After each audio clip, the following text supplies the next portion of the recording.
Ahora que todos estamos condenados a estar encerrados por el resto de nuestros días, me he puesto a ver películas sin parar. Imaginen mi sorpresa cuando mi maratón de Agnès Varda y Sion Sono fue interrumpido por un descubrimiento tremendo que hice en Letterboxd. No puede ser. ¿Hay más cosas de qué hablar sobre Godzilla? Seguro, ya hemos agotado nuestra reserva de películas oficiales, pero eso no significa que no exista contenido del Rey de los Monstruos que merece ver la luz del día. Así que, buscando los archivos perdidos de esta interminable historia nuclear, decidí continuar con esta retrospectiva en honor a mi monstruo favorito. Sean bienvenidos a los archivos perdidos.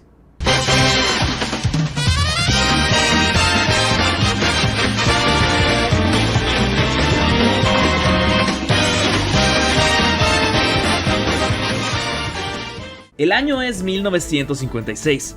Godzilla King of the Monsters, la adaptación americana de la película original de Ishiro Honda, ha tenido un éxito suficientemente grande como para ser exportado alrededor del mundo. México, Inglaterra, Francia, la película comenzó a darle la vuelta al mundo en todas las salas posibles. Y en Italia, un joven fan de los monstruos y de la ciencia ficción llamado Luigi Cozzi quedó maravillado con esta imponente criatura. Poco sabía en esos momentos que, en un futuro no muy lejano, sería él quien tendría la oportunidad de traer al coloso de vuelta a su propio país. Esta es la historia del Godzilla de Luigi Cozzi.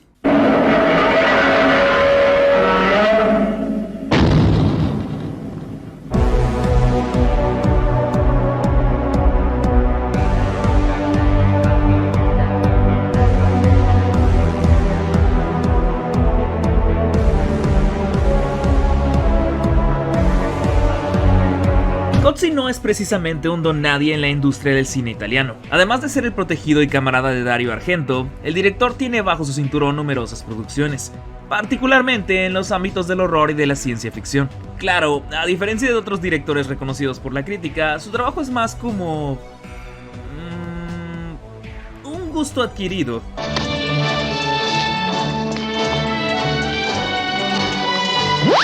Mientras trabajaba como productor en Roma en 1976, Cozzi se dio cuenta de que el remake americano de King Kong dirigido por Dino De Laurentiis estaba recibiendo mucha atención por parte de los medios de comunicación. Queriendo aprovechar el posible éxito de esta película, se le ocurrió la brillante idea de reestrenar alguna de las películas de monstruos gigantes que tanto le gustaban.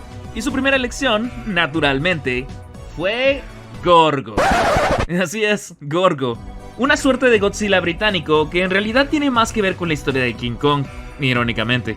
En esta película, unos científicos encuentran un dinosaurio completamente conservado en una isla remota, y ya saben lo demás, se lo llevan a la ciudad causando destrucción en el camino. Pero la diferencia aquí es que Gorgo tiene una madre y está furiosa de que secuestraran a su cría. Es una película de kaiju bastante mediocre, aunque tampoco voy a decir que me la pasé mal viéndola. Si no mal recuerdo, es el número 43 en mi top de películas de kaiju.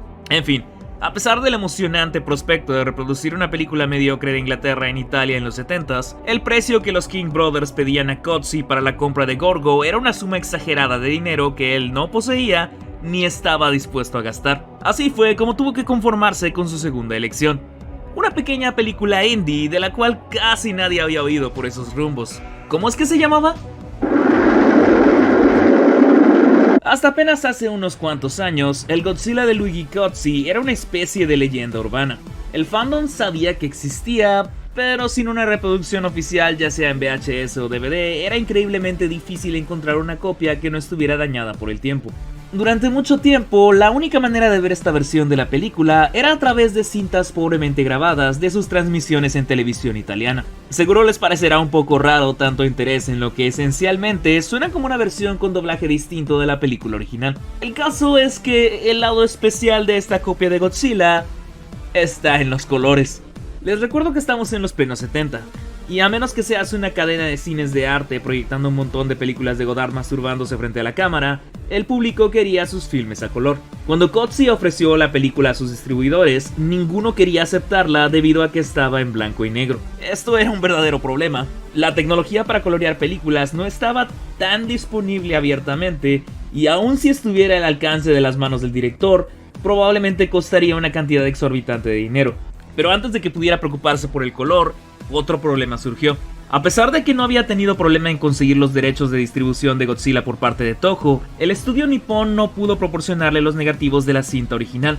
En su lugar, Coetzee se vería obligado a usar la versión que él había visto de niño, con la inserción de Raymond Burr como nuevo protagonista y un montón de subtexto gravemente recortado. Para resolver esta situación, Coetzee tomó metraje directamente de noticias y reportes de la Segunda Guerra Mundial, incluyendo explosiones nucleares y sus secuelas, para añadirlas como una especie de prólogo de la película. Sobra decirles que todo el metraje usado para la introducción es absolutamente real, y es difícil negar que la inserción de estas trágicas escenas definitivamente ayuda a que la película recupere el tono sombrío que la versión americana le había arrebatado. Pero al mismo tiempo es algo cuestionable y comprendo cómo podría molestar a algunas personas, así que dejaré eso a criterio de ustedes. Además del metraje japonés, Coetzee añadiría pequeñas escenas de otras películas de desastre como El día que la Tierra se incendió o El tren de 1964, así como algunas escenas de La bestia de las profundidades. Algo que me parece bastante irónico, considerando que esta película inspiró a Godzilla en cierto modo. Con un nuevo doblaje, la cinta estaría más que lista para su segunda vida en el mercado del cine italiano, excepto que aún teníamos el pequeño detalle de que estaba en blanco y negro. En una entrevista con Sci-Fi Japan, de la cual he estado sacando la mayoría de esta información, para qué mentirles, link en la descripción, Luigi Coetzee recuerda cómo tuvieron que usar su imaginación para conseguir el mejor resultado. Como les había mencionado, sí existían formas de colorear películas, pero eran tareas laboriosas que requerían una cantidad monumental de tiempo y dinero para lograrse. Y Coetzee y su equipo tan solo contaban con 3 meses para la producción de su versión de Godzilla. ¿La solución? Colocar geles de colores sobre cada uno de los cuadros en blanco y negro de la cinta, para después grabarlos nuevamente con una nueva cámara de animación stop motion. Obviamente, este coloreado no podía ser tan específico como uno realizado a mano y con más delicadeza. Así que en vez de preocuparse por eso, se optó por elegir paletas de colores para eventos específicos de la película. El rojo representaría los disparos y las explosiones, mientras que azul y amarillo intentarían representar el cielo, mar y suelo respectivamente. Lamentablemente, el uso de este gel no permitía que los colores cambien cuando la cámara se movía hacia otro sitio, creando una distorsión en los colores distinta a la idea original. El resultado es una película con estética bastante psicodélica, donde los colores se comportan como se les pega la regalada gana, y las imágenes de destrucción se convierten en espectáculos dignos de un sueño provocado por una fiebre horrible. Esta estética es precisamente la que ha hecho a Godzilla, como los fans le han apodado cariñosamente, una leyenda tan curiosa dentro de la comunidad fanática de los kaiju. Más allá del color y metraje adicional, Coetzee trabajaría junto con Vince Tempera para crear música nueva para la cinta. El tema de Tempera sería una versión en sintetizador de La persecución de las masas, la icónica canción con la que Serizawa es convencido de usar su terrible arma biológica contra el monstruo. Cuando se le preguntó por qué añadió una banda sonora tan distinta a la música de Akira Ifukube, Coetzee respondió que simplemente era necesario para que la audiencia sintiera la diferencia entre el metraje original y el nuevo, además de que modernizaría la película. Curiosamente, la música de Vince Tempera inspiraría a la banda sonora de GMK 24 años más tarde. A pesar de los rumores en línea sobre su fracaso, Coetzee mantiene que su película tuvo un éxito bastante aceptable en las taquillas de su país, y que incluso Turquía llegó a comprar copias de la cinta a Toho para su retransmisión. A pesar de todo esto, Godzilla nunca fue estrenada más allá de la pantalla grande en Italia. Sin una manera oficial de ver la película, los fans, quienes se enterarían de su existencia gracias a la portada del primer volumen de la revista Fangoria, tuvieron que recurrir a conseguir copias grabadas desde la televisión. Afortunadamente para nosotros, en 2018, una persona llamada Geno Kudi se lanzó a restaurar la película utilizando impresiones de la cinta de 35 mm.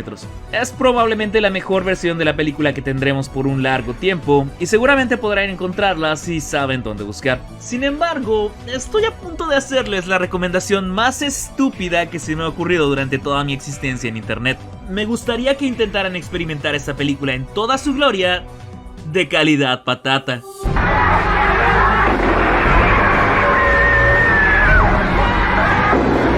Si bien es fascinante la manera en la que estos colores se ven uno encima del otro de la cinta original, les aseguro que ver la versión en pobre calidad es una experiencia completamente distinta.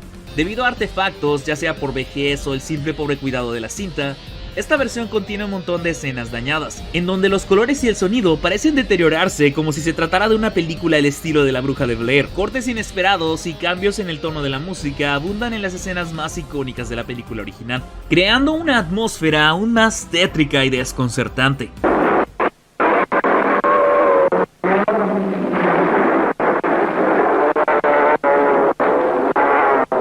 En su calidad más dañada, Godzilla logra ser casi tan horrorífica como su contraparte original. Y no me refiero a la versión americana. Personalmente, eso me parece mucho más fascinante que el arco iris de colores que bien podríamos haber apreciado en el cine. En verdad me parece increíble la gran diferencia que puede hacer un cambio de formato en las películas del género correcto. El horror y la ciencia ficción están prácticamente hechos para esta estética sucia y decadente. No solo ayuda a esconder los problemas o la edad de los efectos especiales, sino que incrementa el suspenso y la atmósfera que muchas de estas películas, incluso las peores, necesitaban tanto para ser un éxito.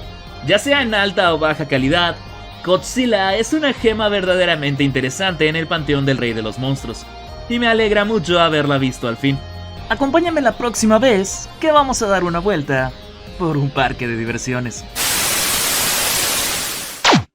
El 7 de junio de 1990, Universal Studios Florida abrió sus puertas con Kongfrontation, la atracción principal del parque y un tributo al tan popular gorila gigante. Una maravilla de la tecnología para su tiempo, la atracción usó animatrónicos gigantescos, miniaturas y ambientación de sonido para crear la experiencia de presenciar el ataque de este furioso coloso en carne propia. 3 años antes, George Lucas lanzaría Star Tours, una experiencia interactiva en la que sus pasajeros viajan hacia el asalto a una tercera estrella de la muerte. Pero a diferencia de King Kong, esta atracción sería una experiencia motorizada, con asientos y diversos efectos especiales físicos apoyando la proyección que la audiencia vería, simulando el ya mencionado viaje espacial. Menciono estas dos atracciones tan distintas en particular no porque sean las más populares ni tampoco las mejores, aunque ambas tuvieron su merecido reconocimiento en su tiempo, sino porque si a mí me dijeran que podía crear una atracción de Godzilla, probablemente escogería hacerla como King Kong. Y aunque han existido montajes físicos del rey de los monstruos en diversos parques a través del mundo, para mi sorpresa, la gran mayoría de ellos, al menos los que tuvieron mejor presupuesto, utilizaron un formato mucho más similar al de Star Tours. Es evidente que los avances en la tecnología nos permiten un sinfín de posibilidades cuando se trata de simular una realidad en atracciones de un parque de diversiones. Pero en cierto modo se extraña la manera en la que algunas de estas mágicas experiencias se realizaban físicamente. Las presentaciones que les voy a mostrar hoy manejan en su mayoría una interacción con una pantalla, como lo serían los rides de Star Wars o de Volver al Futuro. Y si bien Disney en algún momento planeó tener a un Godzilla interrumpiendo su recorrido virtual de Japón, el proyecto nunca pudo materializarse como tal. Así que hoy vamos a concentrarnos en los intentos de Toho por sorprender a sus visitantes con el monstruo favorito de todos. Empezando con...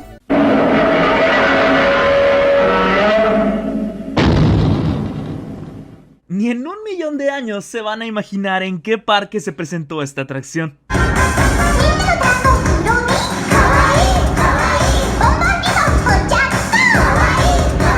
Creado para Hello Kitty Land, sí, Hello Kitty Land, Monster Planet of Godzilla es una simulación en la que la audiencia presencia la batalla entre Godzilla, Rodan de Fuego y Mothra, mientras que un avión de la JSDF intenta detenerlos. Como verán en cada uno de los casos de este video, las historias de estas atracciones son extremadamente cortas. No hay introducción ni motivos para la pelea que presenciamos. Simplemente nos tocó verla por pura coincidencia. Lo más curioso de esta historia es el hecho de que los defensores de la Tierra estaban siendo apoyados por nadie más ni menos que la general Hello Kitty. Previo a la presentación principal, vemos a la actriz Megumi Odaka hablar con la general, preguntándole sobre lo que opina de esta batalla de kaijus. Y bueno, no me sorprende, después de todo se trata de una atracción dentro de un parque de Hello Kitty, pero eso no hace esta situación menos curiosa. Además del sonido surround y movimientos en los asientos, la atracción también utilizaba olores para incrementar la inmersión. Por ejemplo, si había fuego en alguna escena, en los asientos se podía sentir un olor similar al humo. Como esta era una atracción de los 90s, se utilizaron los trajes de la era Heisei. Notablemente, en vez del Rodan normal, tenemos al Rodan de fuego de Godzilla contra Mechagodzilla 2. Y en cuanto a la producción del corto, pues está bien hecho. Y podría pasar como cualquier escena de las películas de Godzilla durante esta época. En Toho estaban tan orgullosos de esta producción que eventualmente sacaron el corto dentro de una colección especial de películas de Godzilla. Ojalá las siguientes atracciones tengan la misma suerte en algún futuro.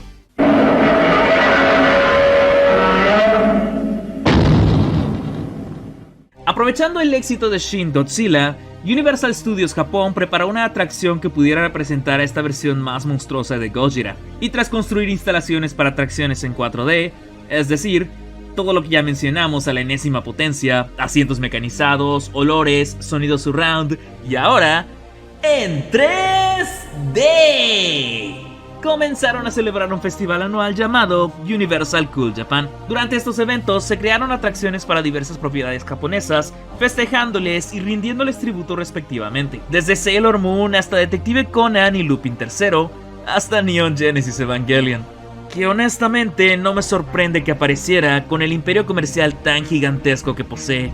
En 2017 se presentó Godzilla The Real 4D, una increíble atracción en 4D en la que tú, como un espectador, te enfrentas a Godzilla. Y luego... bueno, la verdad es que casi no encontré información al respecto. Obviamente no viajé a Japón en 2017 para poder verlo de primera mano. Y como no hay metraje más allá del tráiler y algunos clips e imágenes promocionales, no creo que pueda decirles mucho sobre el proyecto. Hasta donde sé, la presentación es una simple batalla entre las Naciones Unidas y Shin Godzilla, mientras que la audiencia presencia todo desde un avión de combate. Bastante genérico, la verdad, pero es entendible. Pero no, eso no es lo que les interesa realmente, ¿verdad? No se preocupen, ya tracé lo inevitable demasiado. Es hora de la verdadera masacre.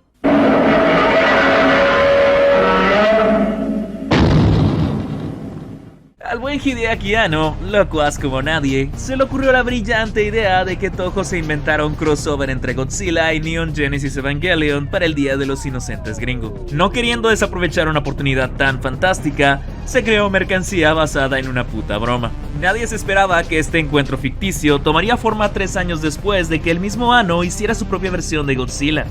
Previamente, en el año de 2015, el Festival de Cool Japan presentó una atracción basada en Evangelion. Y con las cartas sobre la mesa, solo era cuestión de tiempo para que sucediera lo inevitable.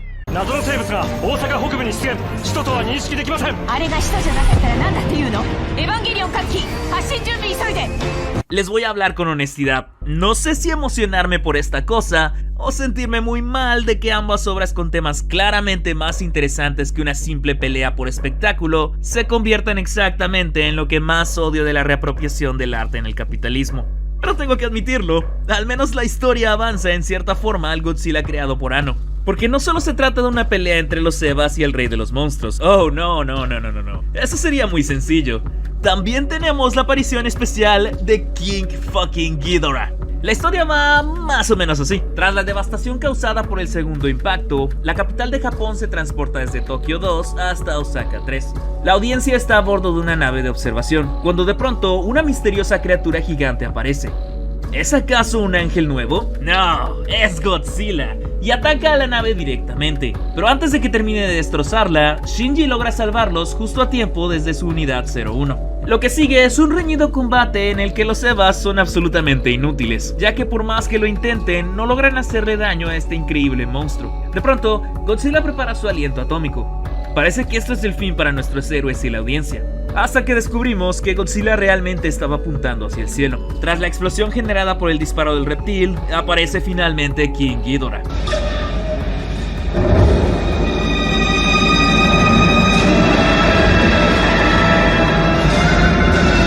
Aparentemente aún más invulnerable que Godzilla, King Ghidorah detiene fácilmente al rey de los monstruos y a las unidades Eva. Para sorpresa de muchos, es Shinji quien arranca el pedazo del edificio y se lo clava como estaca al invasor extradimensional.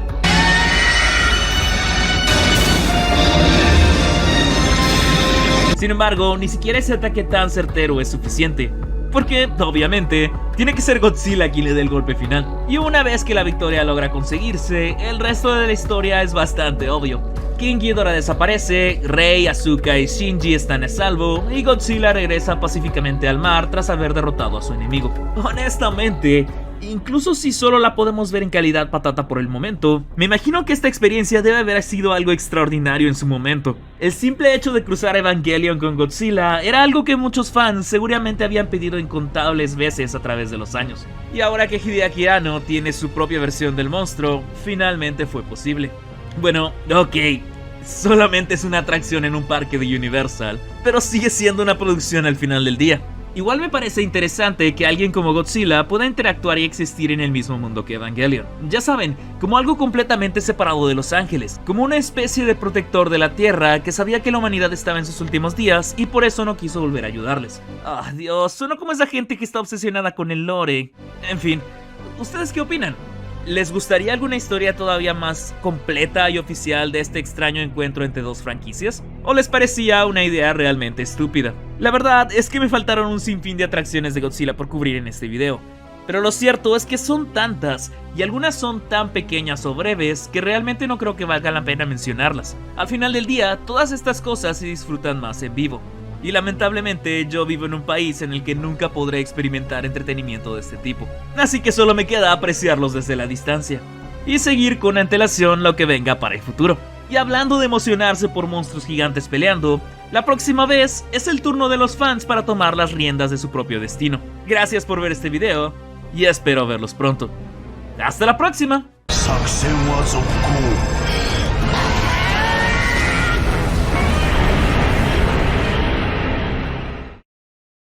Primer es una película dirigida y escrita por Shane Carruth en la que un par de ingenieros logran construir exitosamente una máquina del tiempo. Conforme se desarrolla la historia, se crean múltiples líneas temporales y copias de los protagonistas que se desglosan en aún más posibilidades y versiones alternas de los personajes. La historia se vuelve tan grande y compleja que existen diagramas kilométricos hechos por fans de la película que apenas si se aproximan a resumir todo lo que ocurre en la misma. Es una película diseñada de manera meticulosa y detallada por un director que, más que un artista, es en realidad un ingeniero. ¿Por qué les hablo de una película random de ciencia ficción en este video sobre Godzilla? Bueno, la verdad es que mi experiencia con Godzilla Singular Point fue muy similar a la que tuve con esta película. Una historia altamente entretenida y fascinante, con un montón de cosas por descifrar, pero quizás sin mucho peso temático o emotivo donde yo le pueda roer. Aún así, hoy vengo a explicar por qué eso no tiene por qué ser algo perjudicial, pero me estoy adelantando un poco. Godzilla Singular Point es un anime que inició su producción incluso desde antes que las películas animadas de Polygon Pictures, con estudios como Bones y Orange, pesos pesados de la industria detrás de su producción. La identidad visual y animación de esta serie están al tope de su propio juego, pero el participante más curioso de esta producción sería Toho Enjo, un prolífico escritor de ciencia ficción que también tiene un doctorado en matemáticas. Y con la bendición de Toho, el escritor se tomó la tarea de crear una versión de la historia de Godzilla que se distinguiera de la ya exitosa película de Hideaki Anno y por supuesto del anime de Godzilla Planetario que saldría mucho antes de esta producción. Esta es la razón por la que la historia de Singular Point se acerca más a la ciencia ficción que a la fantasía o al espectáculo, ya que desde mucho antes se decidió darle prioridad a explicar en medida de lo posible la existencia de los kaiju en nuestro mundo, o al menos que las acciones de estos colosos tuvieran algún sentido lógico. Es por esto que, por ejemplo, las parvadas de Rodan tienen patrones específicos de migración a lo largo de la serie, al grado de que el equipo de producción incluso armó diagramas y modelos matemáticos para predecir el comportamiento y funcionamiento de estas criaturas. Irónicamente, esos cálculos y predicciones servirían como el conflicto principal de la historia. Pero ya que estamos hablando de ello, la trama va más o menos así. Hace mucho tiempo, el mar se tiñó de rojo en Japón, trayendo consigo criaturas extrañas que atormentaron a los locales hasta que desaparecieron misteriosamente. El Dr. Ashihara, atormentado por esta calamidad, comienza una investigación para descubrir una forma de detener la inevitable catástrofe que se aproxima en el futuro. Pero su investigación parece llevarlo al borde de la locura y eventualmente su desaparición. Años más tarde, en el 2030, el extraño fenómeno de los polvos rojos comienza a asediar al mundo entero una vez más. Primero surgen pequeños monstruos, los Rodan, quienes apenas si sobreviven si se alejan del temible polvo rojo, hasta que conforme avanzan los días, más y más monstruos extraños y cada vez más grandes comienzan a atacar las ciudades del mundo. Mientras tanto, un grupo de ingenieros de la fábrica Otaki, en específico Jun Arikawa, Aberu Kato y el fundador, Goro Otaki, van desentrañando poco a poco el misterio de los orígenes de esta invasión. Asimismo, Mei Kamino, una estudiante de criaturas imaginarias, se ve involucrada en las organizaciones que trabajaban muy de cerca con el Dr. Ashihara. Además, conoce a Phelps 2, una inteligencia artificial que la acompañará en su investigación y sus aventuras. Sin darse cuenta, ambos jóvenes trabajarán en equipo y por separado al mismo tiempo para resolver el misterio de los kaiju. Y con la ayuda de Jet Jaguar, un robot construido por Goro Otaki para defender a los humanos, intentarán detener la catástrofe que se avecina. El punto singular más fuerte, el rey de los monstruos, Godzilla.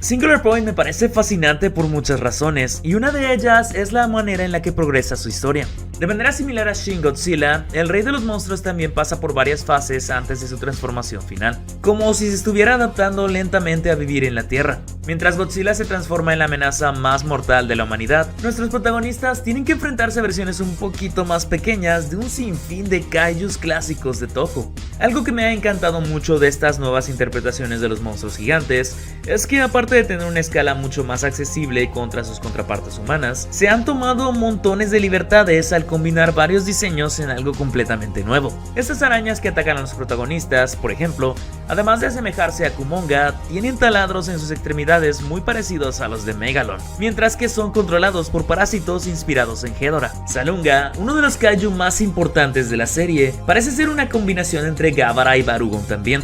Incluso Mothra tiene una aparición bastante única en esta serie, aunque los detalles más específicos son un poco spoileríficos. Como ya mencioné, la escala de estos colosos está muy reducida comparada con sus apariciones anteriores. Si bien yo personalmente favorezco más la idea de los kaiju como bestias indestructibles e incomprensibles para la humanidad, el hecho de que los humanos tengan oportunidad de combatirlos ayuda mucho a que podamos conectarnos y querer apoyar a los protagonistas también.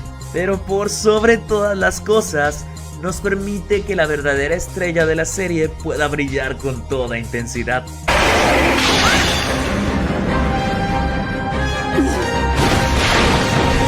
No podría estar más feliz con cómo manejaron a Jet Jaguar en Singular Point. Alguien dentro del equipo tiene que ser fan de este personaje porque la verdad le pusieron mucho cariño a su historia. Además de ser una de las claves más importantes para combatir a Godzilla, Jet Jaguar tiene una presencia absoluta dentro de mi corazón, y esta versión del personaje se ha convertido rápidamente en uno de mis robots gigantes favoritos de toda la vida. El diseño chatito, gordito y chiquito ya de por sí me gustaba mucho, pero justo como lo había predicho, este fue evolucionando poco a poco conforme avanzaba la serie. Pero a pesar de ser una versión tan radicalmente distinta de... bueno... Jet Jaguar, Jet Jaguar, Jet Jaguar. Hay un increíble cariño en cuanto a sus orígenes y la manera en la que se comporta.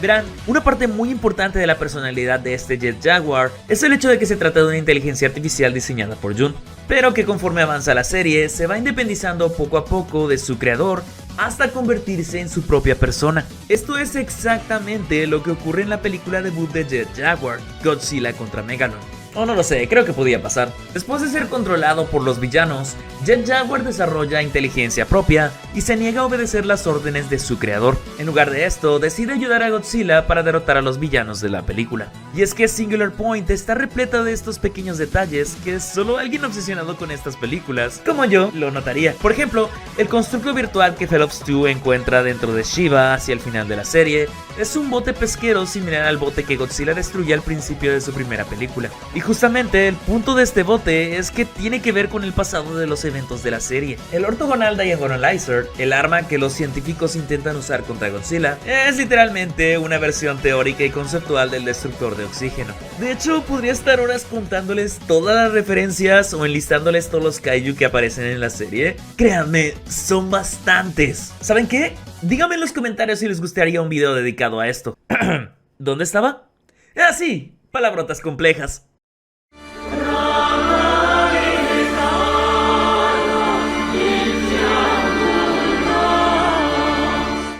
A simple vista, puede que algunos de los conceptos de esta serie suenen muy raros o difíciles de entender. Y bueno, sí, por admisión propia del director Atsushi Takahashi, la serie tiene demasiado diálogo. En otras series, con tantos cortes y movimiento dentro de las escenas, usualmente los diálogos duran muy poco. Pero en Singular Point hay segmentos que duran de 10 a 20 segundos de conversación sin pausa, y a veces hay otros mucho más largos. Haciendo honor a su diploma, los libretos de Toei están repletos de explicaciones matemáticas, especulación y teorías sobre las acciones de los kaiju. Las investigaciones de Mei y Phelps 2 los llevan a descubrir la naturaleza de los puntos singulares. simultáneamente la causa y la solución a la catástrofe que se avecina. Un punto donde el pasado, el presente y el futuro se encuentran y desde donde se pueden calcular todas las infinitas posibilidades de la existencia. Usando sus conocimientos matemáticos, el escritor intentó, en vez de los clásicos orígenes nucleares de los kaiju, convertirlos en el resultado de cálculos que como seres humanos somos incapaces de comprender hasta ahora, pero que quizá eventualmente tengamos la tecnología para lograrlo, de manera que su existencia pueda tener sentido y al mismo tiempo permitir que se vaya a extremos tan fantásticos como un dinosaurio super mega thick en Japón.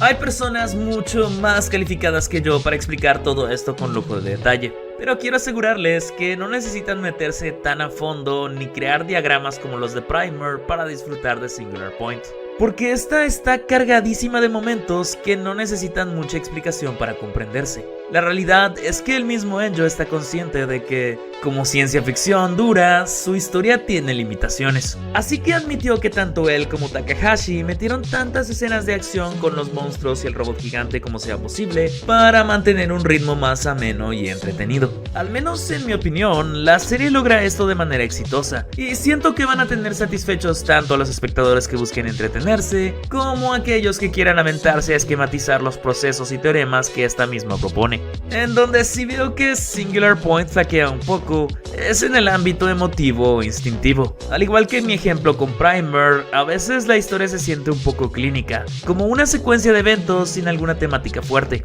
mucho más fascinada en generar teorías que en generar un impacto emocional con el espectador. Pero no me malentiendan, sí es posible encariñarse con varios de los personajes, y el final de la serie tiene un impacto bastante fuerte, sobre todo si te has encariñado con este robot gigante.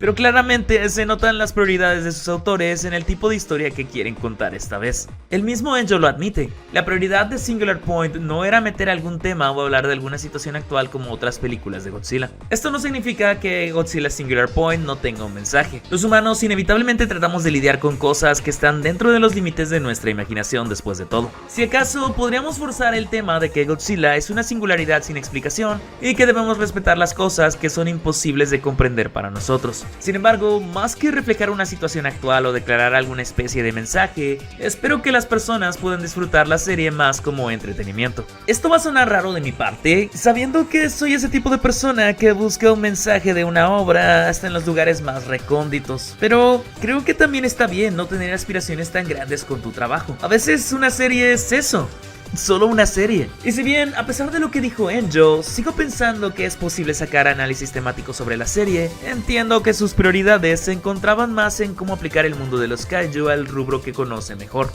las matemáticas. De la misma forma que Primer generó una fascinación técnica en los cinéfilos que la vieron, es muy probable que Godzilla Singular Point nos llene de gente fascinada por su interpretación de los kaiju, hablando de esta serie por años y años. Y eso me parece bastante bien, más pruebas de que hay 1000 formas de disfrutar una obra y que no existe realmente una forma absoluta o reglas de las mismas. Quizás Godzilla Singular Point no es exactamente mi tipo de serie, pero el amor que esta producción le tiene a los kaiju y su gran esfuerzo en alejarse de las historias convencionales del personaje hacen que no pueda evitar recomendarla, sobre todo para los fans del tokusatsu y los kaiju en general. Además de que le han dado una segunda vida a uno de los personajes más desconocidos de la franquicia entera.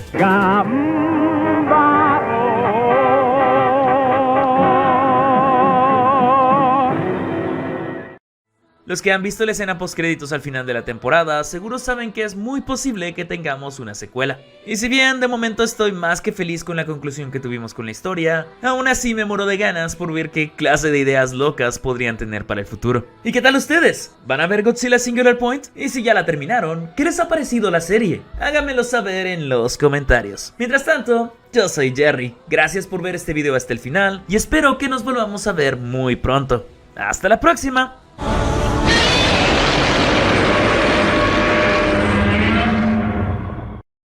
Cuando terminé mi retrospectiva de Godzilla, me senté en el jardín, contemplando el atardecer, con un enorme orgullo y satisfacción de que mi trabajo estaba terminado. Pero no, esa era una horrible mentira. Mientras existe el capitalismo y mientras los fans del kaiju sigamos consumiendo aire en esta tierra, seguirá existiendo contenido de Godzilla. Así que en vez de convertir esta retrospectiva en algo interminable, simplemente me he resignado a hablar de todo lo que me cause fascinación relacionado con el rey de los monstruos. Mi fijación más reciente son unos mangas que me encontré gracias al blog recopilatorio llamado Master Patrol.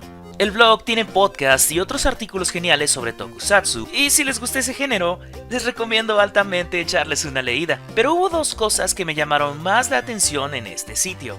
La primera fue este cuento de Nobuhiko Obayashi, uno de mis directores favoritos, sobre Godzilla yendo al espacio exterior. Pero esa es una historia para otro día. Y la segunda fueron dos colecciones de mangas provenientes de diversos compilados de Japón, los cuales el staff del sitio fueron suficientemente amables para traducirlo al inglés. Pero ojo, que esto no se trata de historias cualesquiera de Godzilla. No. Uno de estos mangas en particular ya había estado bajo la lupa mucho tiempo atrás, y me muero de ganas de contarles cómo va la historia de este legendario panel. Porque déjenme asegurarles que los otros 3 mangas en este video son igual de extraños y locos que eso. En fin, ahora sí. ¿Ranito? Pero pensé que tú me odiabas. Antes sí, tiempo pasado, desde que te sirenizaste te sigo y te apoyo y te doy mi amor de lejitos. ¿No te habías dado cuenta? Además me cansé de que tengas a Godzilla solo para ti. Yo también quiero hablar de Godzilla. Bueno, pero no se enoje.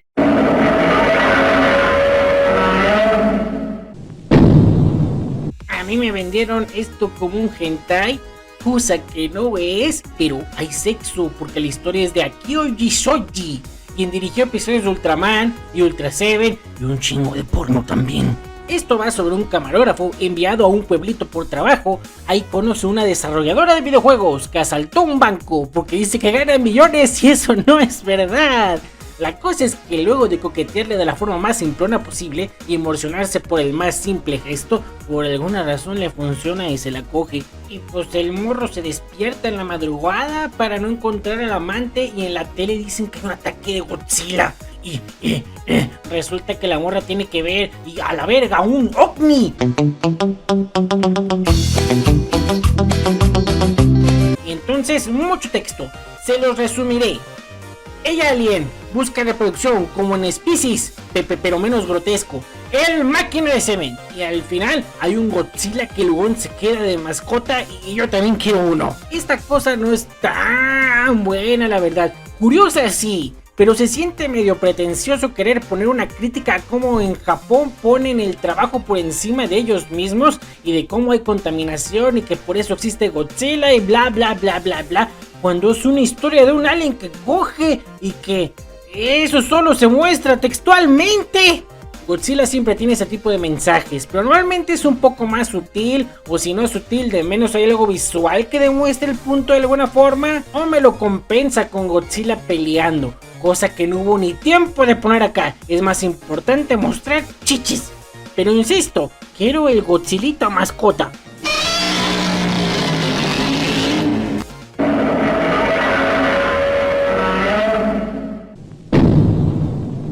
Y después de eso, la antología Gigantes de Far Comic nos trae una curiosa parodia de Godzilla contra King Ghidorah, dibujada por Shinji Nishikawa, diseñador de la mayoría de las películas Heisei y Millennium de Godzilla. Como saben, en esta película aparecen los Futurians y se ofrecen para eliminar a Godzilla viajando al pasado y matándolo antes de que sufra su transformación nuclear. Al final, igual que en Invasión del Astro Monstruo, resulta que los Futurians querían eliminar a Godzilla de la historia para poder crear a King Ghidorah en su lugar y usarlo para conquistar a la humanidad. Este manga cuenta una versión alternativa de la película, empezando con el primer encuentro de los aliens con la humanidad. El manga empieza igual que la película, con la señorita Kano, Grenchko y Wilson haciendo contacto. También con un pequeño cameo de Mechanicon y un señor que se parece mucho a Sanda de la Guerra de los Gargantuans. La señorita Kano se presenta a ella y a sus compañeros como humanos del futuro, pero los científicos no les creen. Así que Kano se cambia a un outfit más ciencia ficcionesco, pero como el traje se ve bastante retro, los científicos siguen sin estar convencidos. Para tratar de vender mejor su ilusión, Kano les dice que ella en realidad es un holograma, pero por alguna razón no se deja que nadie se acerque para comprobarlo. En fin, después de este chusco encuentro, los Futurians pactan encontrarse con el primer ministro de Japón. Luego hay un gag chistoso en el que los Futurians salen de un cajón de la oficina del primer ministro, algo que, irónicamente, logra convencer a los japoneses de que Kano y sus compañeros sí vienen del futuro. Lo que pasa es que el primer ministro creyó que ellos tenían la puerta mágica de Doraemon.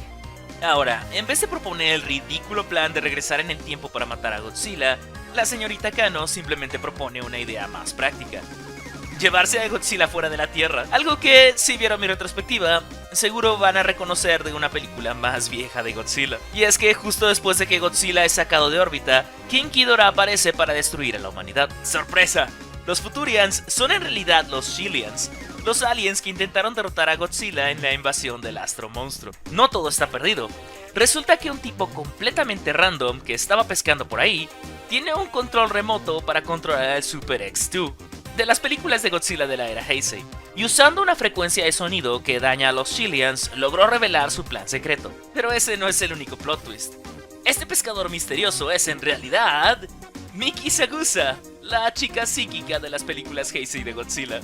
Tras una serie de disparos y ataques entre Ghidorah, los Shillians y los japoneses, Godzilla es liberado de la nave espacial, cayendo de vuelta en la Tierra. Y justo cuando Miss Kano se preparaba para ordenarle a Ghidorah que ataque al planeta, ¡boom!, aparece Biollante de la nada, la kaiju planta de Godzilla contra Biollante, lo cual nos lleva a un fanfic de una batalla muy chida entre Biollante y King Ghidorah. En un intento desesperado, Biollante absorbe las habilidades de Ghidorah para intentar imitarlo, pero no es suficiente y Ghidorah logra derrotarla. Así que ya saben, le toca a Godzilla derrotarlo una vez más. Mientras Godzilla pelea contra King Ghidorah, Miki envía al Super X2 a pelear contra el OVNI de los Shillians. Pero esta vez están preparados. Los tres aliens se han puesto tapones en los oídos para que el ruido del Super X2 no tenga efecto en ellos. Todo parece perdido para Miki, hasta que el platillo volador de la señorita Kano se desploma por todos los daños que sufrió en el espacio. Derrotados y abandonados en el monte Fuji, lo único que le queda al equipo malvado es echarle porras a Ghidorah. Pero por supuesto, no sirve, y Godzilla se lo despacha, deteniendo la invasión de estos aliens una vez más. El manga termina con Kano, Wilson y Gretschko viviendo en Japón como gente normal, con la señorita Kano arrepentida de su fracaso y de que ahora tiene que cuidar de sus dos compatriotas. Este manga tiene muchas más referencias de las que mencioné. Por ejemplo, hay un satélite que tiene el mismo nombre que otro de la película The Mysterians, o un cohete con un nombre similar al de Destroy All Monsters. La verdad es una historia bastante cómica, y no me esperaba que fuera tan divertido combinar una era tan seria como la era Heisei con las historias más campis de la era Showa. La neta, la recomiendo mucho, y les dejaré el link para bajársela en la descripción.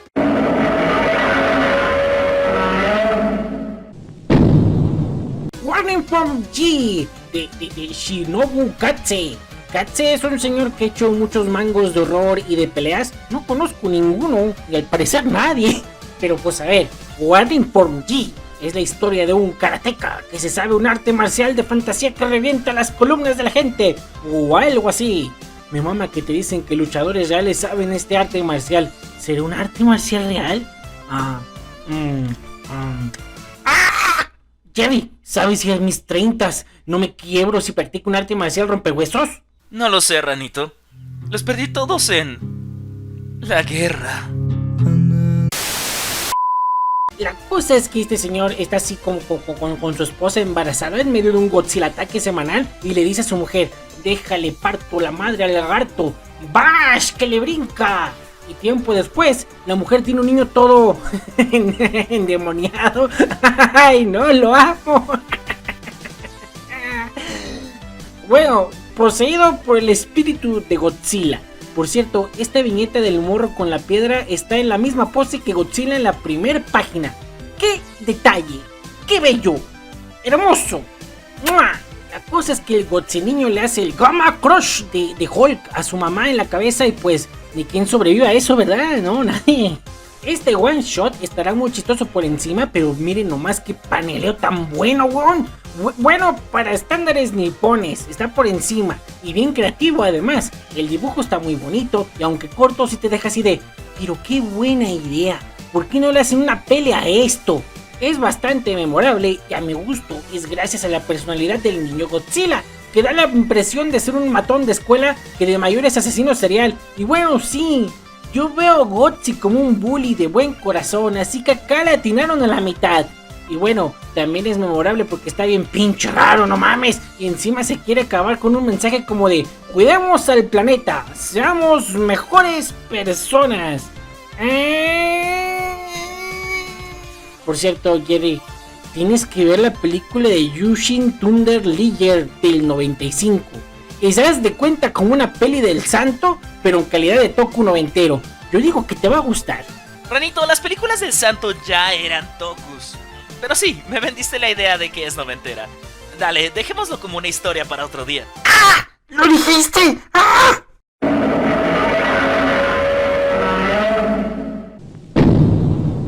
Es hora de la que, para mí, es la pieza principal de esta colección. La historia por la que seguro hicieron clic en este video. Godzilla Monster Warrior. Creado por Hurricane Ryu, mejor conocido en el fandom del kaiju como el actor de traje de King Ghidorah, Batra, Godzilla Jr. y muchos más, que resulta que también es un artista de manga. Antes de ser actor de traje, se hizo nombre como mangaka con comedias como Space Punch, una serie con montones de referencias a la cultura popular, como esta página de Ghidorah y Godzilla en un robot luchando contra Mechanicong. Antes de empezar a trabajar para Toho, participó en la antología de Godzilla Comic, de donde vienen la mayoría de los mangas de este video, con imágenes que tuvieron fascinados a los fans por años. Ahora que la gente linda de Master Patrol han hecho el favor de traducir esta obra maestra, me enorgullece mucho resumírselas, aunque créanme, es mucho mejor impacto si lo leen por su cuenta. En una dimensión habitada por kaijus como Titanosaurus y Gorosaurus, donde viven pacíficamente, los humanos han encontrado una forma de invadirlos. Su objetivo: eliminar a los habitantes de este mundo y tomar su tierra para escapar del mundo contaminado que se les está muriendo. Anguirus llega en búsqueda del campeón para que los ayude a sobrevivir. Sin embargo, Godzilla se niega a pelear contra los humanos, diciéndole que le dé tiempo para pensarlo. Pero tiempo es lo que menos tienen estas criaturas, y de pronto los humanos atraviesan el portal y eliminan a todo el clan cercano con sus máquinas de guerra. Godzilla descubre que los humanos fueron traídos hasta este mundo por nadie más ni menos que Violante. Este kaiju traicionó a su propia raza, pensando que podría crear armonía entre la humanidad y los monstruos gigantes. Así que Godzilla decide castigarla. Con toda su villa destruida y sus seres queridos asesinados, Godzilla acepta su misión de enfrentar a la humanidad. Anguirus le advierte que nadie queda para ayudarle, pero Godzilla simplemente responde: entonces caminaré a mi muerte. Antes de que Goji parta al mundo humano, Anguirus le habla de 3 tesoros que se perdieron en la Tierra: la armadura, escudo y espada del héroe. Si Godzilla logra encontrarlos, tendrá mucho más poder. Mientras tanto, los científicos humanos se percatan de que Godzilla ha atravesado el portal. En su mundo es igual de vulnerable que sus camaradas, pero en la Tierra, gracias a su poder nuclear, es prácticamente invencible. Su objetivo es recuperar a una ninfa del bosque. Este espíritu es el responsable de la apertura del portal entre ambos mundos. Un regalo de Violante a los humanos como una tregua de paz. Claramente, un error. Los humanos intentan derrotar al guerrero legendario. Primero con satélites, luego con submarinos, pero nada parece funcionar. Tras el ataque submarino, Godzilla logra recuperar la legendaria armadura.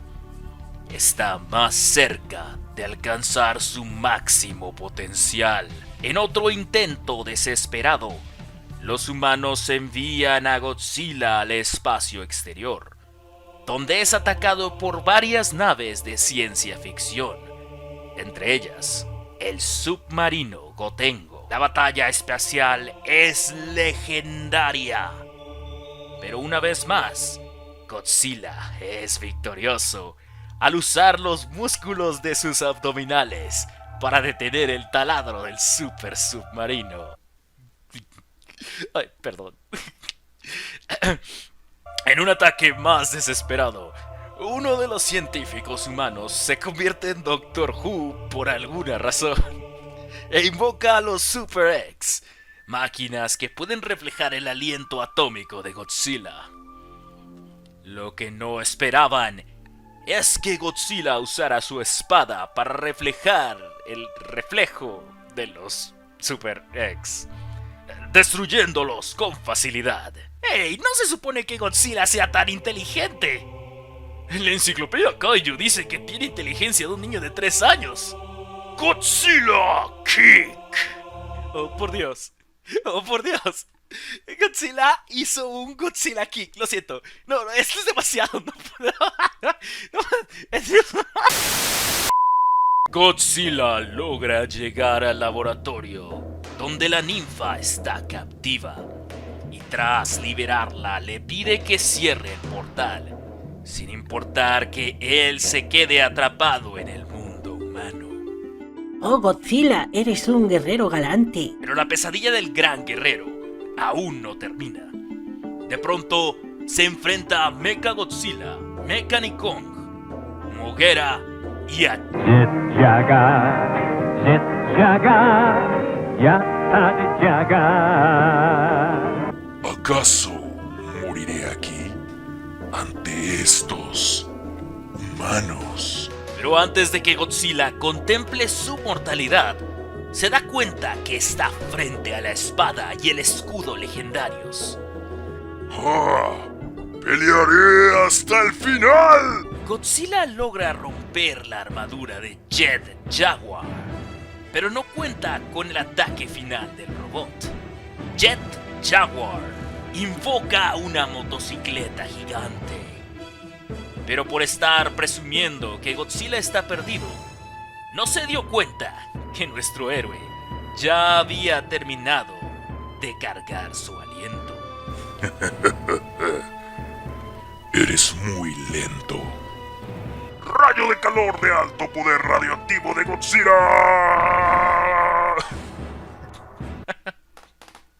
Ay. La humanidad no pudo contra el guardián, protector de los Kaiju. Y como premio por su valentía, la ninfa del bosque lo regresó a su mundo. Pero, humanos, Godzilla volverá una vez más, cuando la avaricia de la humanidad trate de expandir su territorio. Cuando eso ocurra, Godzilla volverá para luchar.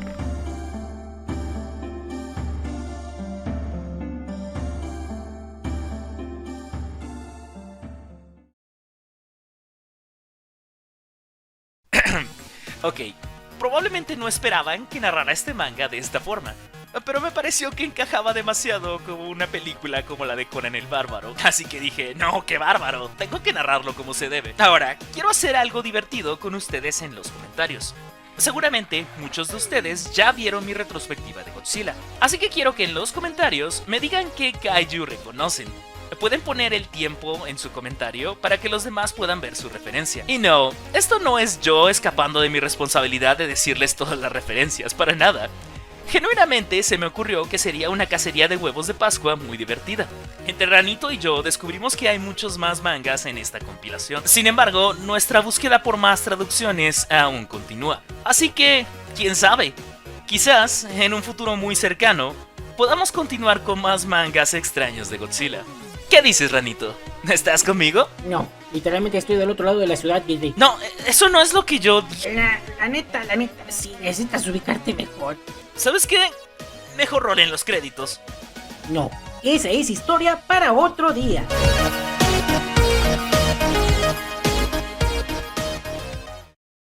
Este 18 de mayo inicié mi día, como siempre, revisando mi Twitter y desperdiciando horas de mi tiempo en enojarme por la opinión de los demás. Pero aparte de eso, alguien me mandó este video.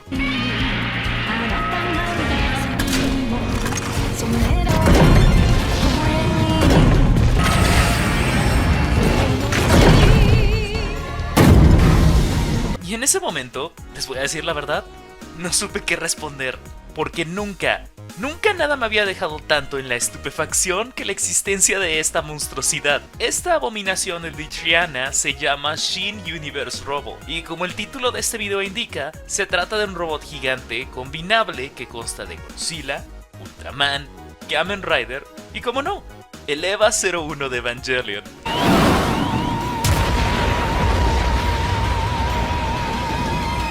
Seguramente tendrán muchas preguntas. Igual que yo, demasiadas preguntas. ¿Qué rayos es esto? ¿Me puedo comprar 50? ¿Por qué está Evangelion incluido en este robot cuando no es un tokusatsu live action? Ok, vamos a responder la última primero. Verán, la razón por la que Evangelion está incluido en esta colaboración es claramente porque esta es su forma de anunciar el live action de Evangelion. Ok, eso es mentira. Y me alegra tanto que sea mentira. En realidad, todos estos personajes tienen algo en común que no nos esperaríamos normalmente de sus franquicias. Como saben, Ultraman es de Tsuburaya Productions, Godzilla de Toho, Kamen Rider de Toei, etcétera, etcétera.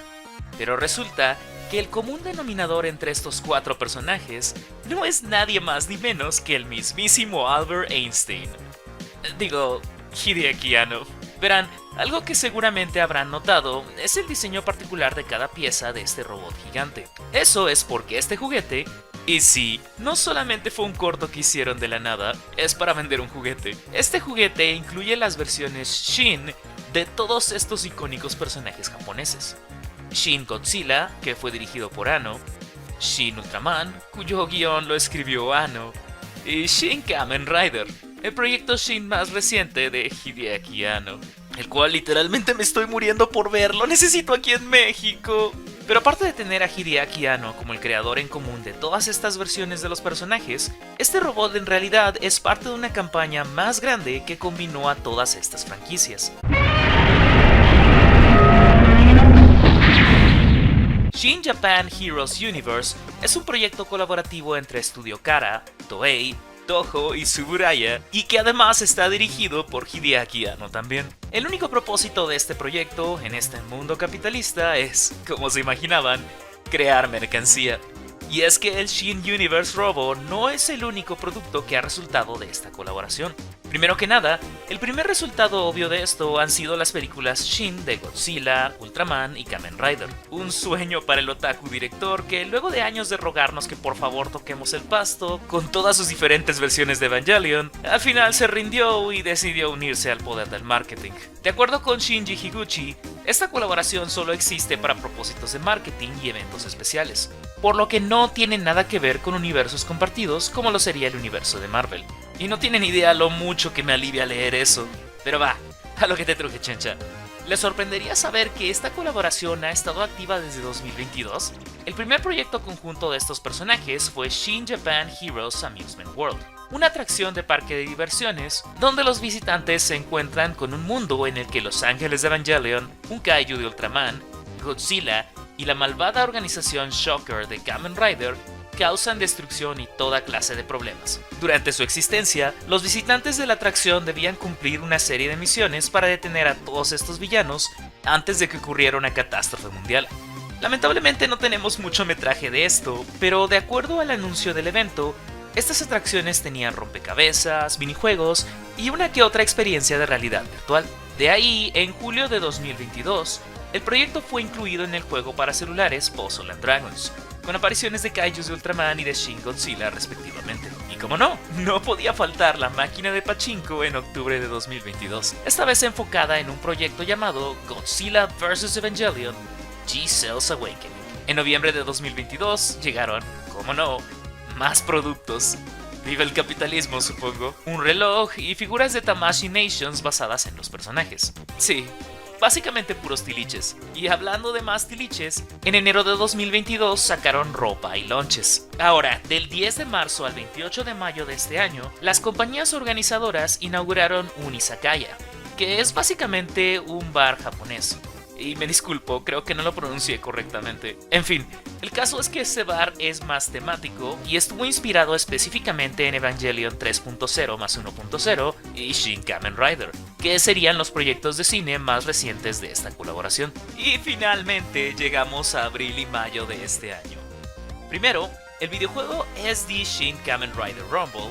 Espera, ¿el juego es para la Switch?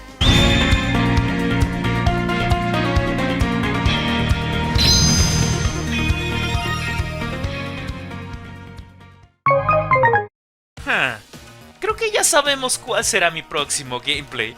Como decía, el videojuego, para celebrar esta colaboración, tendrá su primer DLC con versiones Super Deformed, o sea, chibi, de Shin Godzilla, Shin Ultraman y la unidad Eva de Evangelion. Se ve medio genérico el juego, la verdad, pero hey, será divertido jugar con todos estos personajes en el mismo entorno. Y además, adoro cómo los enemigos de Shin Godzilla son revolvedoras de cemento y camiones de construcción. ¿Destructor de oxígeno? ¿Quién te conoce? ¿Que nunca supieron que la verdadera debilidad de Godzilla era el concreto? No, en serio, así es como vencen a Shin Godzilla en su película. Bueno, eso y también con el poder del comunismo. Pero esa es una historia para otro día. Y con esto cerramos el círculo, con el Shin Universe Robo, o como a mí me gusta llamarlo, ¿qué es esta pinche abominación? Miren, de verdad aprecio el trabajo de quien quiera que le tocó la pesadilla de combinar a 4 personajes con una estética tan distinta. Pero Dios, se ve horrible, y por eso me encanta. Hay algo muy fascinante y especial en que el cuerpo de este robot sea un ser orgánico, o sea, Godzilla. Y bueno, que su cara no desaparezca y sea el pecho del muñeco es... ¡mua! Perfection. Ultraman usando su rayo especial para crear la espada tiene mucho más sentido de lo que esperaba. Y si eres fan de Evangelion, sabrás lo genial que es que el Eva sea el escudo del robot. Ya para terminar con este conjunto infernal, la motocicleta de Kamen Rider se vuelve la cabeza del robot. Y no sé ustedes, pero esa cabeza me parece familiar. Creo que viene del mecha de Kyoryuger, pero no tengo completa seguridad.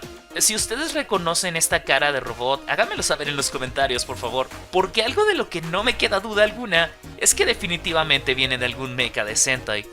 Y bueno, no hay mucho que decir de este ataque final. Simplemente está hermoso. En cuanto al temible villano con forma nebulosa al que se enfrenta el Shin Universe Robo, la verdad es que no encontré mucha información. La mayoría de los artículos y publicaciones que busqué solo los llaman enemigos malignos.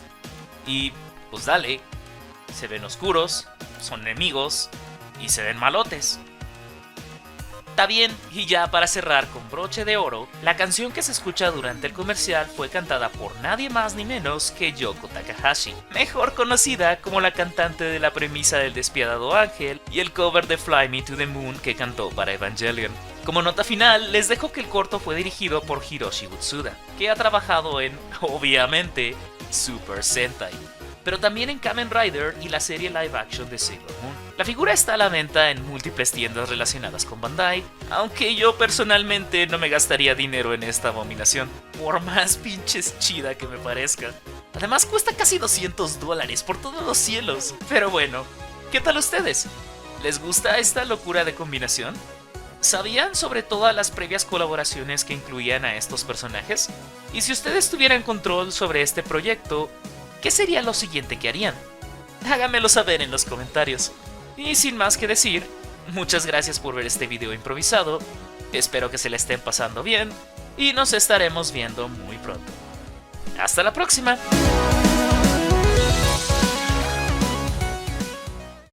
El Día de la Independencia es una película dirigida por Roland Emmerich donde un grupo de soldados y un científico se enfrentan a un enemigo que les supera de manera desmesurada. Tras una gran batalla y un épico discurso motivacional, los heroicos soldados comienzan a recibir ayuda de otros soldados alrededor de todo el mundo. Cuando todo parece perdido y la derrota es inminente, uno de los soldados aparece y logra al fin vengarse de los invasores que lo traumatizaron años atrás, en un ataque kamikaze que los destruye por completo. Oh, boys! I'm back! A pesar de estar consciente de lo mucho que es propaganda gringa y de lo melodramático de los protagonistas, Día de la Independencia es una de esas películas que podría ver miles de veces sin cansarme nunca. Cuando vivía con mis padres, era la película perfecta para apagar el cerebro y disfrutarla con mi papá. No será la más creativa o interesante con el concepto de los aliens, ni deja mucho que conversar después de verla, pero está bien. No todas las películas tienen que ser eso. ¿Qué tiene que ver esto con Godzilla?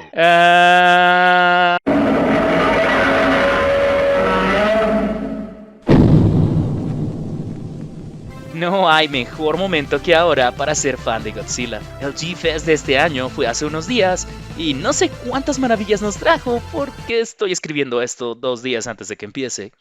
Pero ya que estamos en pleno 70 aniversario del Rey de los Monstruos, yo también lo festejé a mi manera. Empezando el 2024 viendo por primera vez en mi vida una película de Godzilla japonesa en la pantalla grande. Tendrías que estar viviendo bajo una roca el año pasado para no enterarte de todo el éxito de Godzilla Minus One. Este pequeño David que derrotó al Goliat de la industria del cine con un presupuesto que deja en ridículo a los efectos especiales de Hollywood. Ganador merecido de su estatuilla Oscar, independientemente de cuál sea nuestra opinión de la academia, y que bajo la tutela de Takashi Yamazaki, un director poco conocido que, bueno, de hecho, Yamazaki es un director muy prolífico de Japón, responsable de hartos dramas de guerra muy populares, así como adaptaciones animadas de franquicias de alto calibre como Lupin the Third, pero eso no encaja en la narrativa, así que vamos a tirarlo a la basura. Godzilla Minus One se llenó de ovaciones y premios bien merecidos por su alta calidad. Una de mis consecuencias favoritas de esta película fue la cantidad de fans nuevos de Godzilla que creó. Y no solo lo digo porque me llegaron más visitas al canal. Es digno de observarse como muchas personas que antes consideraban a las películas de Godzilla, sino como basura de clase B a Z, por lo menos peleas sin sentido donde los personajes no tienen ninguna importancia y desarrollo, encontraron esto en Minus One en creces. Pero hombre, es que en esta película los personajes humanos tienen trasfondo. Absolutamente ninguna película de Godzilla había logrado algo tan impresionante como eso.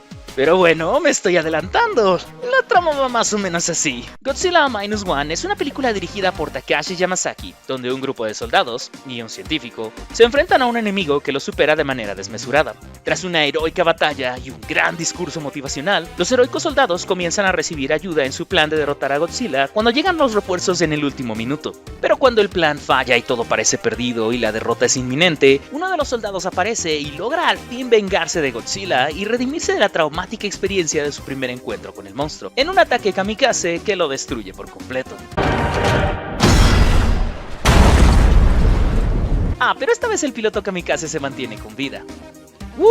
¡Victoria! Nah, no se preocupen, queridos fans rabiosos en los comentarios. Sé muy bien que no puedo engañarles tan fácilmente con un poco de resignificación de la trama. Si bien el hecho de que Minus One representa muy bien el espíritu de Día de la Independencia es una de las cartas más importantes de mi mazo, aún no es tiempo de revelarla por completo. Hablemos bien de la historia. Aquí hay más que una simple batalla para defender a Japón del Rey de los Monstruos. Minus One es una historia sobre el arrepentimiento y pesar de una nación derrotada. Un país abandonado por su gobierno para enfrentar y sacrificarse inútilmente por una guerra de la que nunca tendrían victoria. Shikishima no es el único personaje que lidia con los estragos y post-estrés de la guerra. Todo Japón lo hace, pero esta idea de que él y su nueva familia encontrada con Noriko tienen que continuar viviendo a pesar de todas las adversidades que enfrentan es una temática esencial de la película. El trauma de Shikishima es bastante profundo. Un piloto kamikaze que nunca cumplió con su misión por un entendible miedo a la muerte. Y luego encima su inacción provocó, al menos bajo su mirada, la muerte de todo el pelotón de mecánicos donde se había estacionado. También tenemos a Tachibana como el único sobreviviente que le sirve como un recuerdo constante de su fracaso cuando le entrega las fotos de las personas que Godzilla mató. Pero la realidad es que no había nada que Shikishima podría hacer con una simple metralleta. Y esto es algo que Tachibana también entiende hacia el final de la película. Noriko es otra ancla que le da perspectiva diferente al protagonista, sobre todo con la idea de que la vida es mucho más importante que cualquier sacrificio. Algo con lo que concuerdo. Y además es un claro contraste con su objetivo original como piloto kamikaze. No podía faltar el científico, y el profesor Kenji Noda es un gran ejemplo. Además de ser el creador del plan Wadatsumi para matar a Godzilla, es un personaje entrañable, si bien algo ingenuo, que no deja de perder la esperanza. Nada que odiar aquí, pero al mismo tiempo, nada más que decir aquí. Y es que hay más personajes importantes que podría mencionar, pero creo que está más que claro que Minus One tiene un reparto de trasfondo bastante bien detallados. Godzilla tampoco es la excepción, siendo la estrella que siempre ha sido como el destructor de Japón. Este es un Godzilla lleno de furia y completamente imparable, no por una razón que sea justificable, sino por el puro instinto y dominio territorial.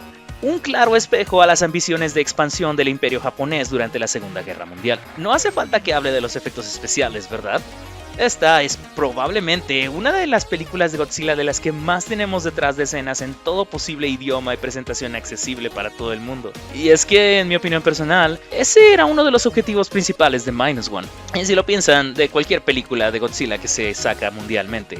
Pero específicamente Minus One, creo que quería hacer un acercamiento perfecto para que las personas fuera de Japón se encariñaran también con el personaje.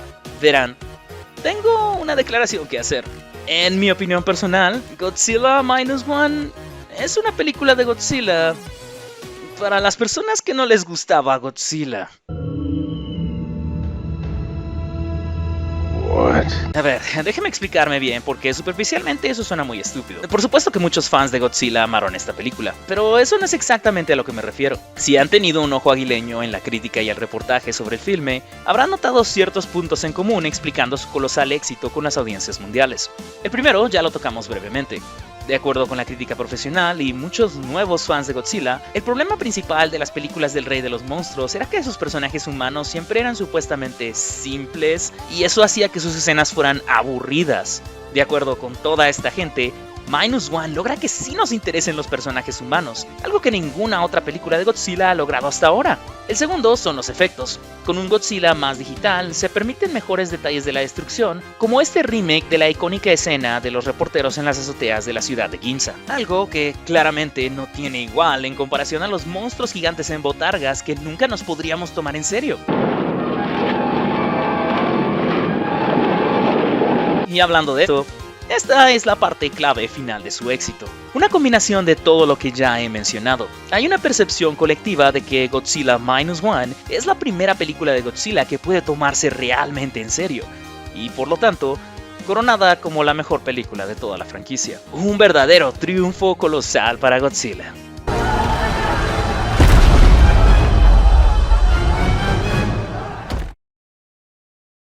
Muchas gracias por ver este video, espero que lo hagan. Creo que saben lo que pienso de este tipo de declaraciones. El panteón de películas de Goji es mucho más diverso y fascinante que una simple competencia por saber cuál es la mejor de todas. Pero es este tipo de declaraciones donde encontramos al grupo de gente que más amó a esta película. Que así me comen en vida por decir algo tan obvio en Twitter, pero Godzilla Minus One sigue las convenciones más comunes del cine palomero casi al pie de la letra. El protagonista con una vendetta personal y relación directa con el monstruo, el melodrama individual que convierte a los protagonistas en las personas más importantes del mundo, también tiene un final absolutamente cerrado y sin ambigüedad. Hasta el sacrificio del héroe es premiado con su supervivencia. Lo que quiero decir no es que estas convenciones hagan inferior a la película, es más bien que Minus One estuvo en el lugar y momento correctos para salvar a Godzilla de la percepción que tiene el público de su cine. Pero, y creo que soy una persona suficientemente calificada para decir esto, no hay nada que Godzilla Minus One haga que no haya sido mejor abordado en otras películas de nuestro kaiju favorito. No sé, ¿por dónde empiezo? Tenemos el trauma y la redención bastante similares con Akane en Godzilla Against Mechagodzilla, el comentario sobre la cultura de trabajo en Japón en All Monsters Attack, Godzilla como una amalgama de los espíritus de los soldados caídos en la guerra en GMK, y el mismo paralelo sombrío de la de 1954 entre la bomba atómica y el destructor de oxígeno. De hecho, tenemos a Shin Godzilla, que expone la misma inacción del gobierno, solo que en un contexto distinto. Mientras que la inacción del gobierno japonés en Minus One es el resultado de su derrota en la guerra y del inicio de la Guerra Fría, que, por cierto, históricamente, la realidad habría sido todo lo contrario. Japón era todo menos ignorado por Gringolandia en la posguerra. En contraste, la imagen que nos pone Minus One, todos y cada uno de los asuntos de Japón eran supervisados al 100% por Estados Unidos, quienes se posicionaban como vigilantes y controladores para evitar de la mejor manera posible que el imperio japonés se vuelva a levantar.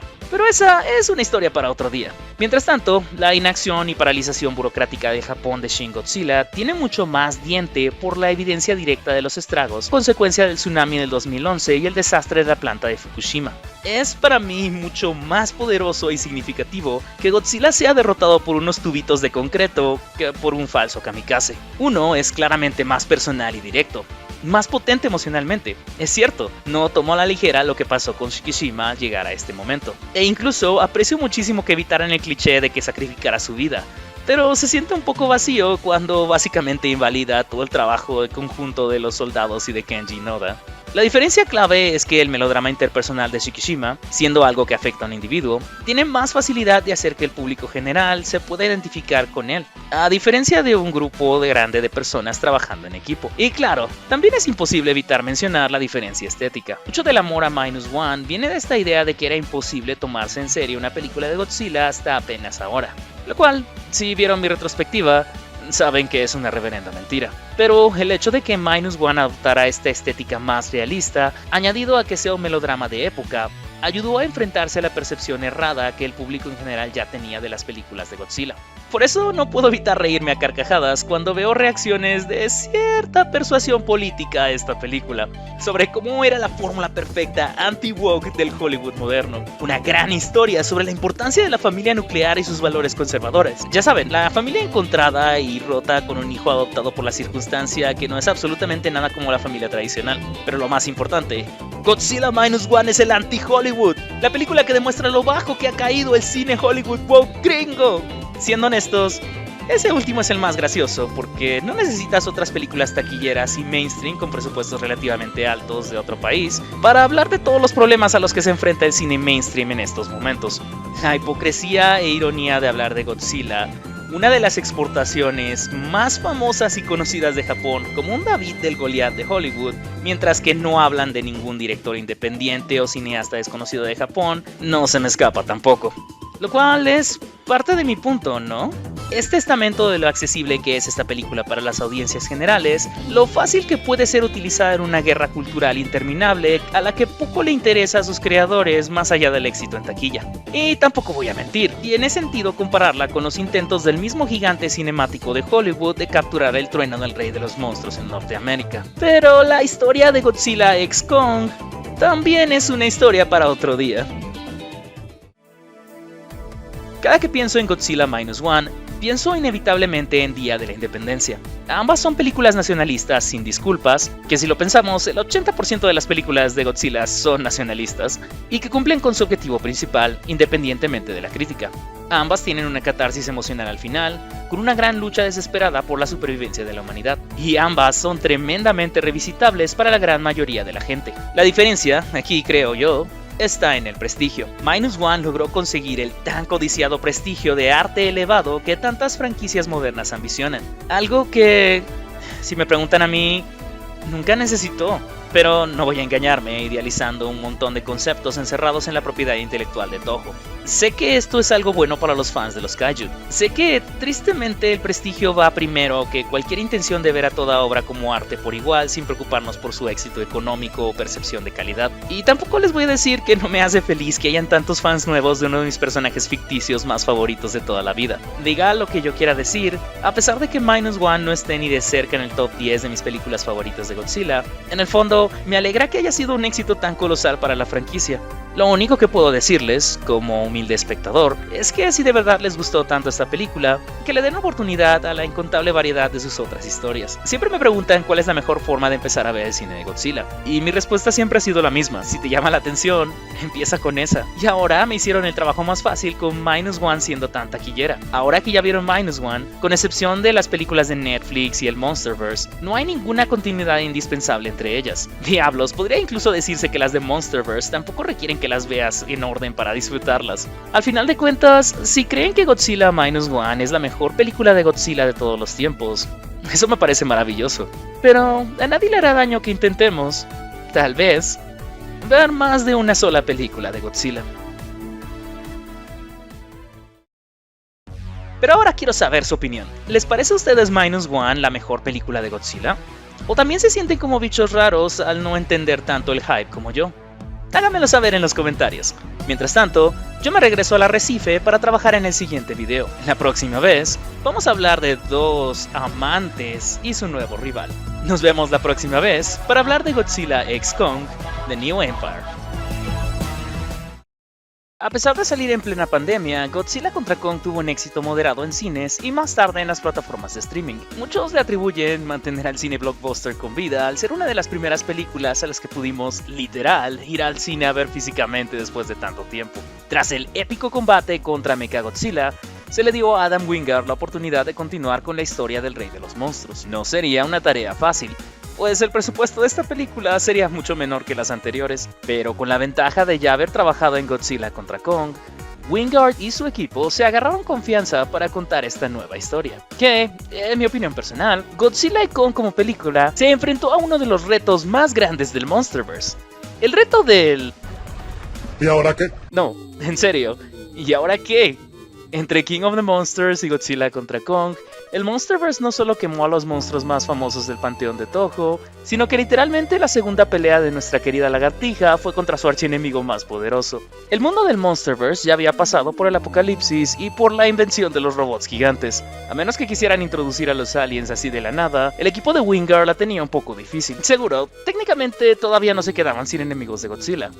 Pero Gigan tiene un origen demasiado específico para funcionar en el mundo menos fantasioso del Monsterverse. ¿Destruya? Oh, seguro, porque el destructor de oxígeno existió en este universo por 5 minutos. Claro, siempre hay una manera de arreglar todo eso y adaptar las cosas, pero en cierto modo, me alegra que en vez de eso se fueran por la opción B, que el villano del filme sea un kaiju completamente nuevo. Déjenme contarles que el hype que Legendary quiso armar por este orangután soldadoso se fue por los cielos al empezar. Genuinamente lo estaban vendiendo como la amenaza más grande del Monsterverse. En la comunidad nos llenamos de teorías. ¿Cómo es que un macaco podría ser tan poderoso para amenazar a Godzilla y Kong al mismo tiempo? Bueno, eventualmente conseguimos nuestra respuesta a eso y... pues... ya que estamos... la trama va más o menos así.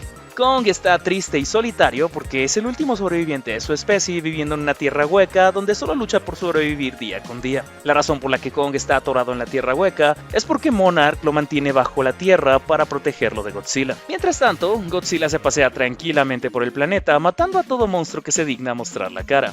Si bien deja caos y destrucción a su paso, este Godzilla ya está 100% definido como un protector de la humanidad. Y también se echa a mimir en el Coliseo romano. De vuelta en la Tierra Hueca, Kong y Monarch descubren una señal de auxilio que viene de una parte aún más profunda de esta zona. Tras perderse y seguir a un mono bebé con el que se pelea constantemente, Kong descubre una cueva con docenas de simios gigantes, todos trabajando como esclavos para su gobernante, Scar King. Intentando liberar a su nueva familia encontrada, Kong se enfrenta a Scar King. Y aunque al principio parece que será victorioso, él usa su arma secreta, el titán helado, Shimu. Mientras tanto, Bernie, Eileen y su hija adoptiva, Gia, viajan también a la Tierra Hueca, descubriendo la civilización escondida de los Aiwi, a la que Gia pertenece como una suerte de elegida o algo así. En la superficie, Godzilla empieza a absorber el poder nuclear de plantas y de otros monstruos, mientras que un Kong herido acude a los humanos, quienes le dan un apoyo en la forma de un brazo mecánico. Y claro, Godzilla está absorbiendo poder porque ahora nos va a ayudar a proteger a la Tierra. Claro que sí, Godzilla nos ayudará.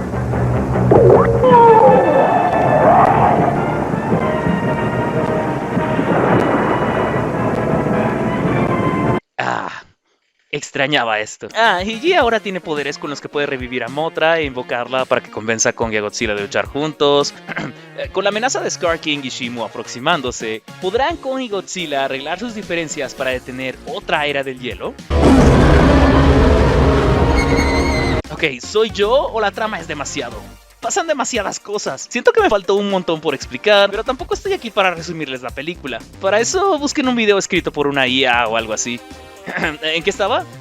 Sí, como pueden ver, la historia de esta película está un poco sobrecargada. Hay mucho de dónde hablar, así que no sé por dónde empezar. Comencemos por lo más fácil. Trapper, Eileen y Bernie hacen una buena combinación de personajes humanos, pero por supuesto no tienen mucho tiempo de establecer arcos o siquiera alguna cohesión temática. Los verdaderos protagonistas de esta película son Kong y Gia, ambos con el mismo problema, siendo personas que sienten que no pertenecen al mundo en el que se encuentran. Y de hecho me parece linda la conexión temática entre los dos. Después de todo, ella es la única que puede comunicarse con Kong. También está chido como ambos tienen un cierre a sus arcos completamente opuestos. Mientras que Kong encuentra un hogar con sus queridos simios, Gia decide que su hogar sigue siendo con su madre postiza, deseando adaptarse de nuevo al mundo de la superficie. Trapper es nuestro personaje de acción y me cae muy bien comparado con los otros que hemos tenido en las películas anteriores. Es un veterinario de kaijus con onda super hippie y la verdad no hace mucho en la peli, pero no pido mucho de él. Es divertido. Bernie estuvo súper desaprovechado como alguien traicionado por Monarch. Por supuesto que él querría revelar la existencia de los Aiwi al mundo. Y bueno, todo eso de que es mejor esconder a los Aiwis porque colonialismo protagonismo y yada yada es entendible, pero literalmente los conocemos por unos minutos de la película nada más. Hablando de los Iwis, sí que está muy salida de la nada que Gia sea la elegida para despertar a Mothra. Ah sí, Mothra está aquí, por cierto. Volviendo con los personajes humanos, es bastante entendible que tuvieran mucha menos participación aquí que en las otras películas anteriores. Por primera vez desde Los Mutos, no hay un antagonista humano. Creo que por eso la audiencia tuvo aún más desconexión con los humanos en esta película en particular. Digo, Eileen es técnicamente la protagonista, pero no se me ocurre absolutamente nada que decir sobre ella. Solo es la jefa de Monarch y pues es la mamá de Gia. Eso es todo. Naturalmente, entonces, los que verdaderamente brillan en esta historia son los monstruos. Tenemos que hablar del elefante en la habitación. Su nombre estará primero en el título, pero Godzilla no es el kaiju protagonista de esta cinta. La historia, los temas, el centro emocional, todo gira en torno a King Kong. Y es que tengo que admitir que mis partes favoritas de la película son las que involucran a la pequeña aventura que tiene con Zuko antes de reunirse con los humanos. Por cierto, ¿sabían que Adam Wingard vendió la idea de Zuko, el bebé simio, a los productores como el Baby Yoda de la película?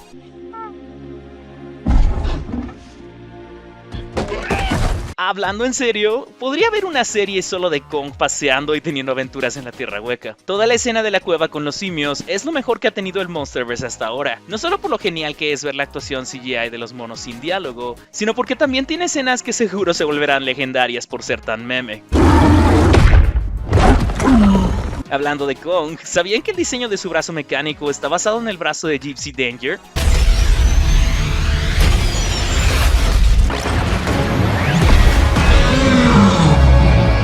Luego tenemos a Godzilla. Y bueno, Godzilla hace acto de presencia. No es que no haga nada. Tipo, sin su ayuda, Kong probablemente habría muerto. Pero en esta historia en particular se sintió como un extra que de pronto se acordaron que tenían que incluirlo. Igual me encanta su nueva forma rosita. Aunque me hubiera gustado ver a Tiamat con vida un poquito más de tiempo. Es que miren nomás, cosita hermosa. Es probablemente mi diseño de kaiju gringo favorito de todos los tiempos. Es un bendito ajolote. Tampoco es la primera vez que Godzilla toma el asiento de atrás en el protagonismo. Recordemos que en su pelea original con King Kong, él era el antagonista.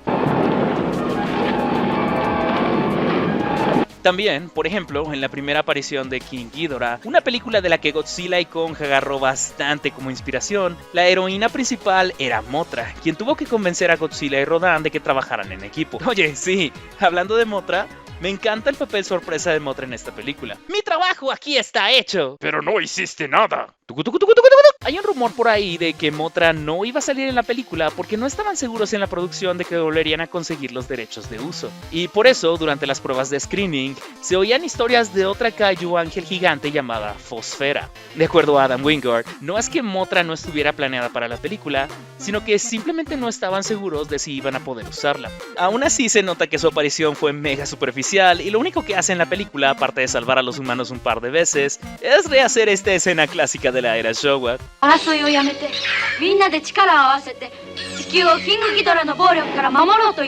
Ya que estamos, creo que no es sorpresa para nadie que Adam Wingard se propuso hacer tanto tributo como fuera posible a la era Showa. La civilización Iwi está claramente basada en los nativos de Infant Island. Tenemos a Mothra convenciendo a Godzilla. Zuko podría contarse como una suerte de Minilla o Godzilla Jr. Y por supuesto, el enfoque únicamente en las peleas de los colosos, independientemente de la destrucción que provocan. Pero siento que no alcanzó a entender muy bien qué es lo que hacía estas historias de Ishiro Honda tan geniales e interesantes. Y es que si vamos a hablar de los problemas de esta película, hay que hablar de uno de los que más lo acecha: sus villanos. Scar King como antagonista es una idea genial. Un simple simio con las mismas habilidades que Kong. Incluso la idea de que pueda controlar a Shimo con su cristal también está muy chido. Es solo que, bueno, con el debido respeto a esta parejita, el Monsterverse ya se enfrentó al apocalipsis 2 veces. Y este último tiene mucho menos impacto. En mi mundo ideal, esta sería una película exclusivamente dedicada a Kong y a Scar King, con su rivalidad como centro temático y la pelea de poder salvar a su nueva familia de simios gigantes. No todos los kaijus villanos tienen que ser fuerzas apocalípticas, ¿saben? Hubiera sido mucho más personal que siguiéramos a Kong incluso ayudado por los humanos en su aventura por destronar a Scar King como el rey de los simios gigantes. En vez de eso, tenemos a un Scar y una Shimu que no se sienten para nada como una amenaza. En verdad, no sentí ningún impacto durante su pelea final, cuando, siendo realistas, Godzilla se pudo haber echado solito a los dos sin mucho esfuerzo. Y es que en ese compromiso de coprotagonismo está el punto más débil de esta película. Ustedes saben que amo muchísimo a nuestro rey de los monstruos. Es la razón por la que existe esta retrospectiva. Pero para la historia que Adam Wingard y su equipo querían contar aquí, lo siento, él está muy fuera de lugar, lamentablemente. Volviendo a sus intentos de hacer tributo a la era Showa, se nota que habían demasiados materiales y cocineros en la cocina. La cantidad de ideas, subtramas y personajes en esta película se me hacen una exageración, y esto es algo que Ishiro Honda comprendía.